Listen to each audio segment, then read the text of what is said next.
The science of anthropogenic global warming is well over 150 years old.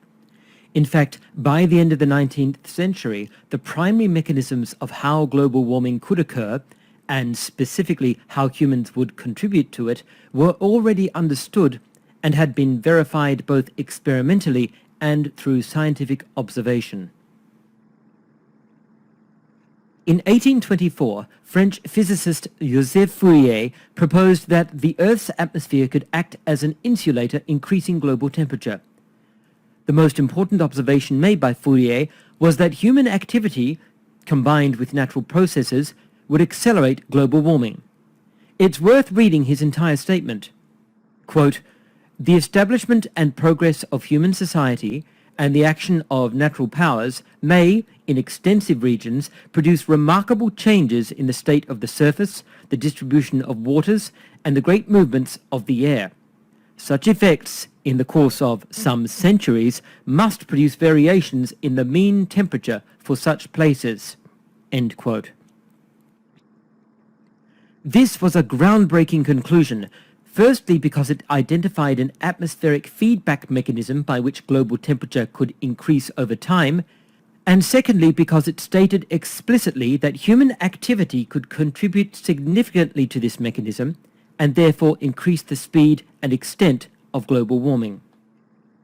These two premises laid the foundation of anthropogenic climate change science, and over the next 130 years they would be proved true repeatedly by an overwhelming accumulation of scientific experimentation and observation. From 1827 to 1838, Claude Pouillet built on Fourier's work and was the first to propose that both carbon dioxide and water vapor were greenhouse gases which could trap infrared radiation within the atmosphere, causing global warming. Although Pouillet demonstrated this mathematically, he did not validate his model experimentally. In 1856, American women's rights activist and scientist Eunice Newton Foote concluded from her own experiments that carbon dioxide has an insulating property which can increase the Earth's atmospheric temperature. Although her conclusion was correct, her actual results did not support her conclusion. However, that's a subject for another video. Check the links in the description. Several years later, in 1859, English physicist John Tyndall's experiments finally proved that both water vapor, H2O, and carbon dioxide, CO2, are greenhouse gases capable of raising global temperature. In an extensive 40-page paper published in 1861, Tyndall acknowledged the work of earlier scientists, cited previous relevant experiments, formed a specific hypothesis, and described in detail his own experiments, which he carried out with new instruments made specifically for the purpose. This was the first definitive experimental evidence for the greenhouse gas theories of Fourier, Pouillet, and Foote. In 1886, Samuel Pierpont Langley's experiments decisively proved Fourier's greenhouse effect theory was correct. 10 years later, in 1896, Swedish physicist and chemist Svante Arrhenius used Langley's data to estimate the extent to which increased carbon dioxide levels would raise the global surface temperature through the greenhouse effect. This work by Arrhenius was the next major breakthrough in climate change science, providing a mathematical formula for predicting the relationship between atmospheric carbon dioxide levels and global temperature increase. His formula is still used today. In 1896, Swedish physicist Arvid Högh Bohm, who worked with Arrhenius, was the first to provide calculations demonstrating that human activities were increasing atmospheric carbon dioxide. Using these calculations, Arrhenius predicted that doubling atmospheric carbon dioxide would raise global temperature by 5 to 6 degrees, but also calculated that at current industry levels it would take several thousand years, and that the ocean would act as a carbon sink to offset the effect. So by the end of the 19th century, it was understood that human activities could increase atmospheric carbon dioxide levels to the point that global warming could occur. However, there was no concern since it was assumed that this would not take place for thousands of years.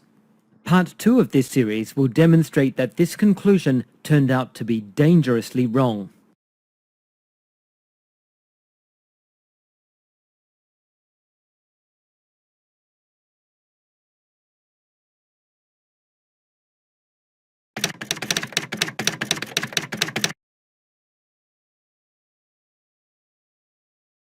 The opening of the 20th century saw a significant change in scientific commentary on anthropogenic global warming. In 1908, Arrhenius noted a large increase in coal burning and calculated that this could increase atmospheric carbon dioxide significantly in mere centuries rather than thousands of years. However, he believed this would be an advantage, resulting in a climate more suitable for human habitation and crop cultivation, writing, quote, "We may hope to enjoy ages with more equable and better climates, especially as regards the colder regions of the earth, ages when the earth will bring forth much more abundant crops than at present, for the benefit of rapidly propagating mankind." End quote. The issue of anthropogenic global warming also started being mentioned repeatedly in the press. In 1912, the Braidwood Dispatch and Mining Journal noted that CO2 produced by coal consumption could increase the Earth's temperature in a matter of centuries. In 1922, the Monthly Weather Review observed warming of the Arctic and loss of ice coverage.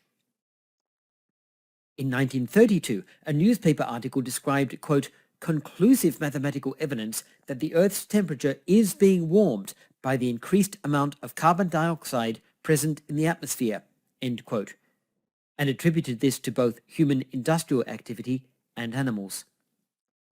In 1934, the Cairns Post cited the British Meteorological Office saying, quote, "the world is gradually becoming warmer and drier," end quote, and warning of the melting of the polar ice caps and a rise in sea levels. Several of these articles carried alarming headlines and startling predictions, such as warning of disappearance of the Arctic within a few decades. It must be understood that these claims were the product of journalism rather than science. There was no scientific consensus that such large-scale events would happen in such a short time. In fact, most scientists believed the effects of climate change would not be felt for many centuries. Even at this point, there were still scientists who did not believe carbon dioxide levels would ever have a significant effect on global warming. George Simpson of the British Meteorological Office stated with confidence that it was, quote, "now generally accepted that variations in carbon dioxide in the atmosphere, even if they do occur, can have no appreciable effect on the climate," end quote. Additionally, most climate scientists who accepted that anthropogenic global warming was possible were still convinced that it would take a very long time and would have a net benefit on the Earth's climate. In the 1930s, US engineer Guy Callender observed that US and North Atlantic temperatures had risen, writing, quote, "man is now changing the composition of the atmosphere at a rate which must be very exceptional on the geological timescale," end quote. Nevertheless, despite identifying this as the start of definitive anthropogenic global warming, Callender was unconcerned, concluding the effect would ultimately be positive. Up to about 1950, although carbon dioxide was accepted as a greenhouse gas, and it was recognized human activity could lead to global warming, it was still doubted that human industry could produce climate-changing levels of carbon dioxide, or that anthropogenic global warming could be modeled successfully due to the huge number of variables involved. During the 1950s, massive advances in science and computing provided more accurate modeling, and it was realized that the ocean would be unable to absorb sufficient carbon dioxide to prevent global warming. Scientists such as Gilbert Plass, Roger Revelle, and Bert Bolin started sounding the warning that anthropogenic global warming was now a genuine scientific concern. In 1956, Plass predicted that doubling atmospheric carbon dioxide would increase global warming by 3.6 degrees, that CO2 levels would increase by 30% over the next 40 years, and that the global surface temperature would increase by 1 degree by the end of the century. These predictions proved remarkably accurate. 50 years later, the International Panel for Climate Change's fourth assessment report recorded a climate sensitivity of 2 to 4.5 degrees, compared with Plass' estimate of 3.6, a 37% increase in CO2 levels, compared with Plass' estimate of 30%, and a global surface temperature trend of 0.7 degrees, compared with Plass' estimate of 1 degree. So by the 1950s, accurate long-term climate change predictions were starting to become possible.